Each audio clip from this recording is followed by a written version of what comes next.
पंजाब हवामान अभ्यासक मुक्काम पोस्ट गुगळी धामणगाव तालुका शिरूर जिल्हा परभणी। शेतकऱ्याला सांगू इच्छितो तातडीचा मेसेज म्हणतो, राज्यामध्ये 7 मे पासून ते 11 मे दरम्यान वादळी वाऱ्यासह विजेसह काही ठिकाणी गारपिटीसह पाऊस येणार आहे, अवकाळी पाऊस पडणार आहे, रानातून पाणी बाहेर निघणार असा पाऊस येणार आहे म्हणून हा अंदाज लक्षात येतो।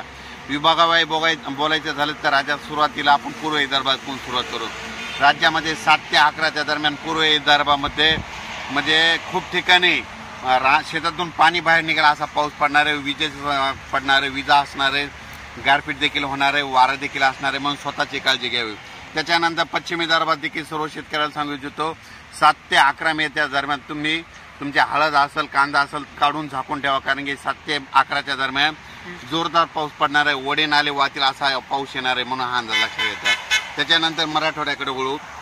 मराठवाड्यात देखील 7 ते 11 दरम्यान जोराचा पाऊस राहणार आहे, म्हणजे शेतातून पाणी बाहेर निघेल असा पाऊस राहणार आहे।